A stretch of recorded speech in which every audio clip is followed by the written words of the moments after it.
Merci de rester fidèle au programme d'ITV. C'est parti pour cette édition du soir. Les titres.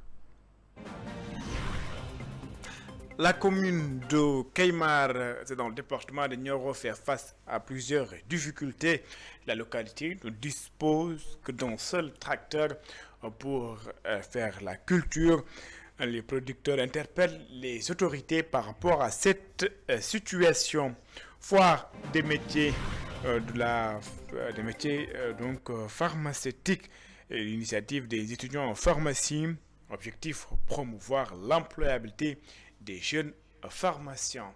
La convention des jeunes reporters du Sénégal a désormais un nouveau président. Il s'appelle Mamadou Diagne, qui prend la place de Migui Maram Ndiaye. Le nouveau président s'engage à poursuivre l'œuvre léguée par son prédécesseur, mais également à faire en sorte que les conditions des reporters puissent s'améliorer. Voilà pour les titres. Le développement, c'est dans une poignée de secondes.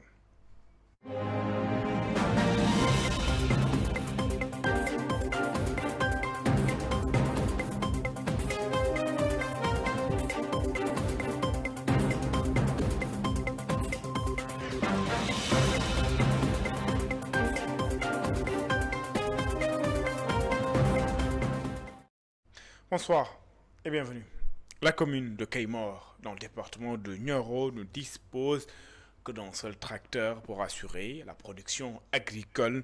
Selon les producteurs, le manque de matériel impacte sur les rendements. Les coopératives agricoles commerciales de Keimor interpellent les autorités. Sékou Diallo et Astombaye. L'objectif de la société coopérative agro-commerciale de Keimor, c'est d'atteindre l'autosuffisance alimentaire dans la localité. L'autosuffisance alimentaire, nous nous sommes appuyés d'abord sur la production du mil, raison pour laquelle on a distribué 194 hectares de mil cette année. Et les 193 hectares ont été déjà remboursés. On a distribué 25 hectares de maïs, et également 18 hectares de riz.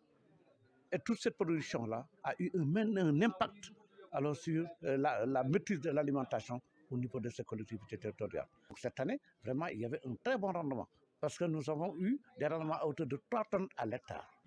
Et aujourd'hui, ça a permis à certains producteurs de maîtriser actuellement leur autosuffisance alimentaire en riz. Cette coopérative est confrontée à un problème de manque de matériel, surtout avec le matériel lourd. Aujourd'hui, avec le matériel lourd, que nous ne pouvons pas acheter de notre propre moyen. Imagine-toi au niveau de cette commune de Keimor, qui a une superficie de 195 km², avec une possibilité d'exploitation de terre de plus de 15 000 hectares. Et la commune de Keimor ne dispose pas de tracteurs. Il n'y a que 2 tracteurs. L'une est en panne, l'autre appartient à un privé. Nous cultivons aussi du riz, mais nous n'avons pas de machine de cortiqueuse. Nous avons aussi besoin du matériel léger comme le semoir et les houes à cheval. Concernant la formation en bonnes pratiques agricoles, ça nous permettra aussi d'atteindre notre objectif.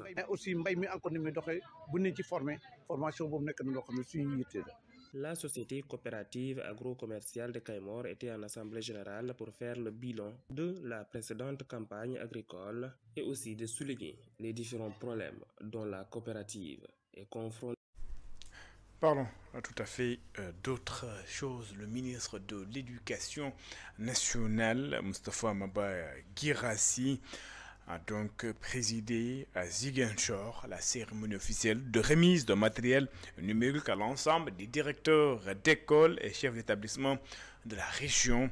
Une initiative inscrite dans le cadre de la transformation digitale du système éducatif sénégalais. C'est un partenariat avec la coopération japonaise à travers la JICA. Je propose de suivre des explications du ministre de l'Éducation nationale, Moustapha Guirassy. Il est au micro d'Assonba et de Sambo. Et aujourd'hui, il s'agit d'accompagner le système éducatif dans sa transformation digitale et en s'appuyant sur le New Deal technologique lancé récemment par le chef d'État, en s'appuyant aussi sur la nécessaire transformation digitale parce que, comme on le rappelait tout à l'heure, notre enfant a changé, l'école a changé, le cadre a changé, tout l'environnement a changé, les outils pédagogiques ont changé. l'enseignant change, doit changer. Donc aujourd'hui, en appuyant ces établissements, en dotant les différents chefs d'établissement d'outils, de mallettes numériques, c'est tout simplement comprendre l'enjeu de la transformation et appuyer encore une fois notre système éducatif dans ses efforts d'éducation et de transformation. Nous avons profité de l'occasion pour dire aux IA, aux inspecteurs d'académie, aux IF, aux enseignants, aux chefs d'établissement que oui, c'est bien beau, l'acte qui vient d'être posé, mais il y a un autre changement qui est essentiel, c'est notre logiciel, notre façon de voir et de faire, nos comportements. C'est nos rapports aussi à ces nouveaux outils, en les encourageant à comprendre la centralité de la donnée. Lorsqu'on met en avant des plateformes numériques, lorsqu'on ne les renseigne pas, on fait du surplace, et on recule même. Donc on les encourage à renseigner ces plateformes numériques. On les encourage à repenser l'évaluation, à mettre au cœur de leur système d'évaluation et d'apprentissage le numérique et l'intelligence artificielle, à complètement repenser le rapport à l'enfant, le rapport à l'apprentissage. Donc c'est une révolution qui est en marche. Visite de campagne, de suivi dans les casiers et PIV de Orkadiéré, Matam et Kobilo et du directeur général de la SAED Alassane Ba compte exploiter les surfaces cultivables, selon lui, en s'appuyant sur la solarisation. Il estime que la région a un fort potentiel qu'il faut exploiter. Amadou Mardialo.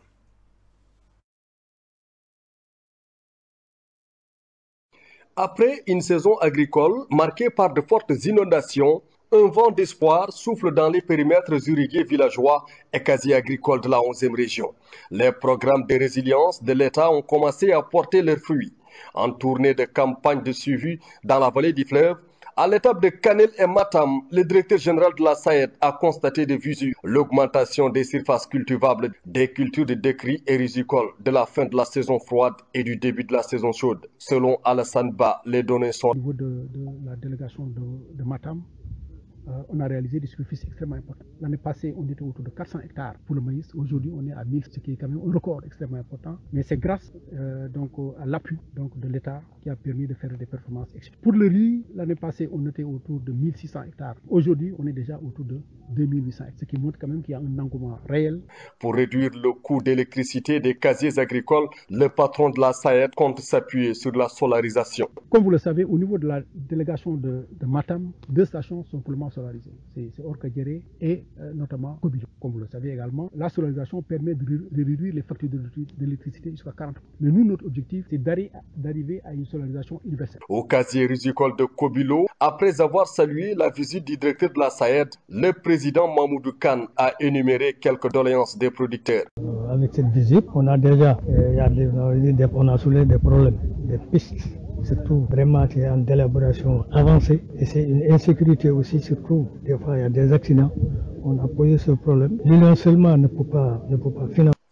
Dans les casiers et périmètres irrigués villageois de Kanel et Matam, malgré les fortes inondations de 2024, les paysans sont allés en campagne cumulée des saisons froides et chaudes, avec l'accompagnement de la SAED, espérant une bonne production avant l'hivernage.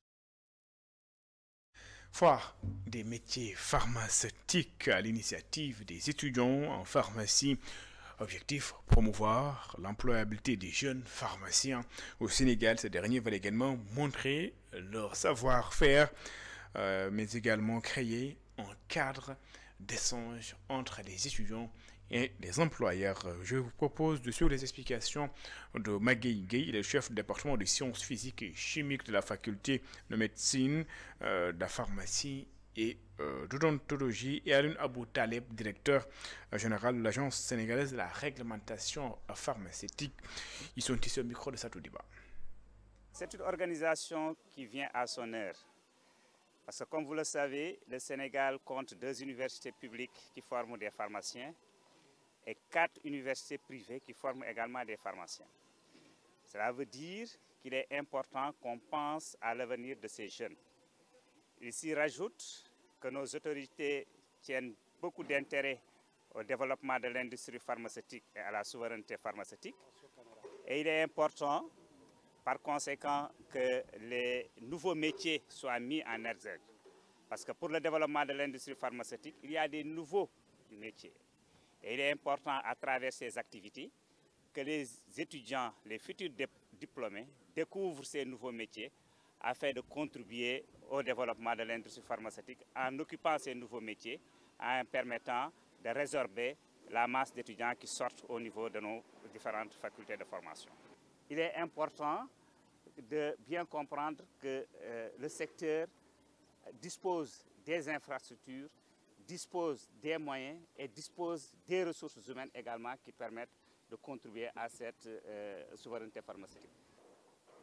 Les publicités mensongères, la cyberpharmacriminalité ainsi que les trafics de médicaments sont réprimés par nos lois et règlements. Et l'ARP joue avec, un rôle avec les forces de défense et de sécurité dans cette répression qui nous a permis de mener une trentaine d'arrestations en moins de 3 mois. Et donc, toutes les catégories qui sont concernées par ces violations seront poursuivies sans relâche aux côtés des forces de sécurité que je remercie au passage, ce qui permettra de sécuriser le consommateur sénégalais face à la consommation de produits médicamenteux. Atelier de formation 55 ingénieurs systèmes de différentes universités du Sénégal à l'initiative de la structure Boko Jang. C'est pour renforcer les compétences techniques de ces derniers, mais également favoriser la collaboration entre les universités et les professionnels du secteur numérique. Compte rendu signé Satoudiba Cheikh Ahmed Tidiane Diouf. 55 experts et ingénieurs TikTokers évoluant dans l'écosystème numérique du Sénégal ont bénéficié d'une formation pour jouer un rôle moteur dans l'adoption de l'acceptation universelle. La notion d'acceptation universelle, c'est vraiment permettre que tous les systèmes, toutes les applications, que toutes les plateformes puissent s'interconnecter et pouvoir parler ensemble et permettre chaque citoyen aujourd'hui, en fonction de sa langue, en fonction de sa culture, puisse vraiment intégrer l'Internet. Il faudrait que nous, on mette aussi du contenu dans le net pour permettre à chacun de se retrouver et de pouvoir avoir Internet et l'utiliser dans son environnement. Une opportunité bénéfique pour le Sénégal avec la richesse de ses 22 langues nationales codifiées. Le développement de l'Internet, comme vous avez pu le voir, est devenu fulgurant dans ces dernières années et l'utilisation est de plus en plus démocratique et inclusive. Le gros problème que nous avons aujourd'hui sur cet Internet qui était au début réservé à une certaine élite, c'est qu'aujourd'hui, elle est pour le citoyen de base. Sur la promotion justement de l'acceptation universelle, est extrêmement importante parce que nous devons nous-mêmes régler nos propres problèmes. Comme l'a dit Mohamed tout à l'heure, il est important que ce soit nos techniciens, les ressources humaines de qualité que nous avons dans nos pays, qui puissent prendre en main leurs problèmes et trouver les solutions qui sont les plus appropriées. Partenaire avec l'acceptation universelle, le directeur de Stakeholder Engagement and Operation Africa, Yaovi Atoum, pense qu'il y a plusieurs possibilités de choix sur les noms de domaine.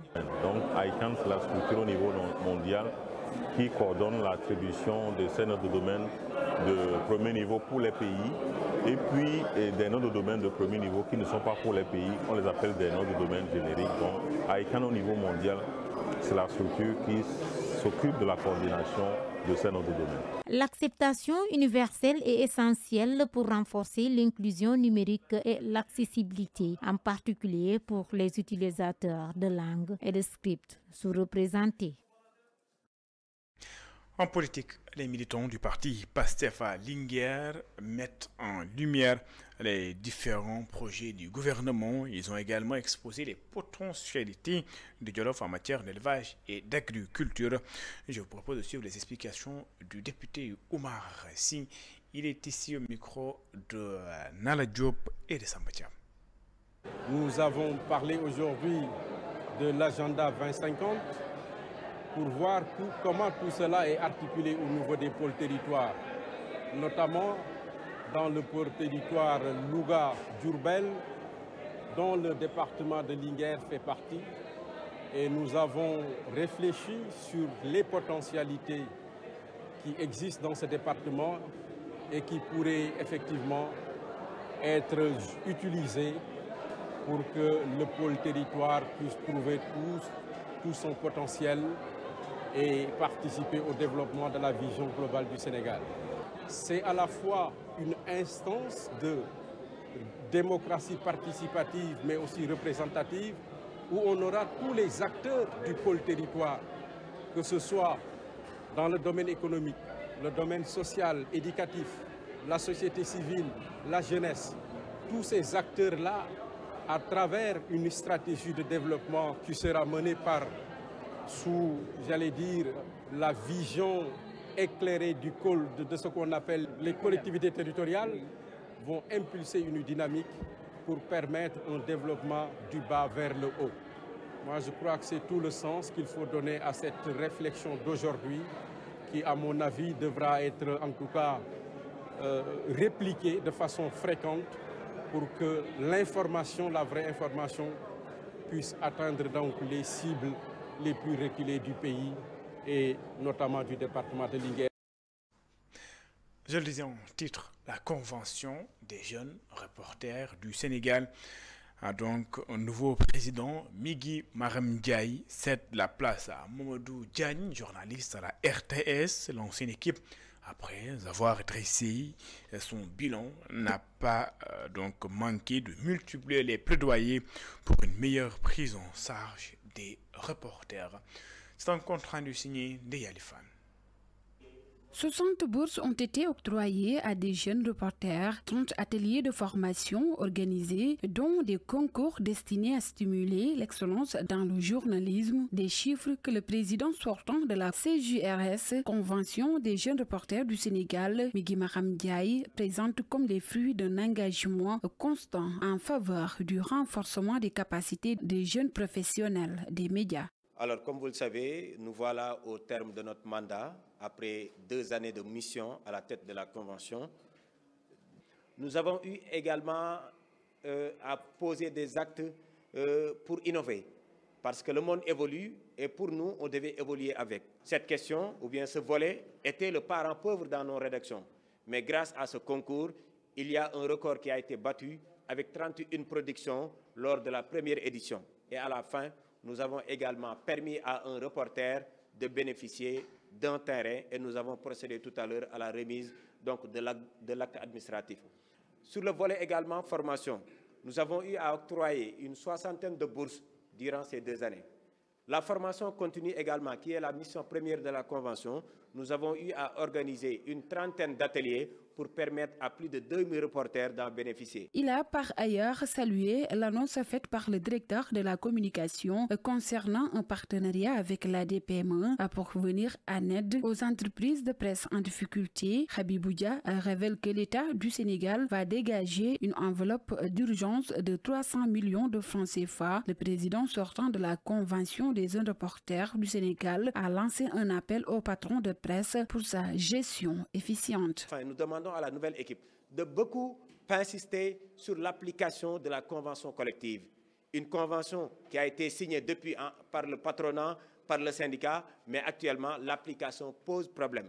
Et parmi nos réalisations, il y a cette étude qui nous a permis de connaître que la précarité ou bien l'exploitation des reporters est une réalité dans nos entreprises de presse. Enfin, nous lançons un appel à l'endroit des nouvelles autorités. Les nouvelles autorités, le patronat, tous les acteurs doivent se retrouver autour d'une table pour discuter des maux de la presse et apporter des solutions. Et des solutions, il y en a, les conclusions des assises. Donc nous demandons au président de la République, Bassirou Diomaye Diakhar Faye, à son Premier ministre, au ministre de la Communication, d'appliquer tout bonnement les conclusions des assises des médias pour une presse de qualité, une presse responsable au Sénégal. Abordons la précarité persistante des jeunes reporters. Migui Maram Ndiaye a interpellé le chef de l'État, Bassirou Diomaye Faye, sur l'urgence de faire appliquer les conventions collectives dans le secteur de la presse. C'est une bonne nouvelle. Le directeur de la communication a annoncé tout à l'heure une enveloppe de 300 millions pour 12 grandes entreprises de presse. c'est en collaboration avec la DPME. Ça va permettre à ces entreprises d'avoir une meilleure santé financière.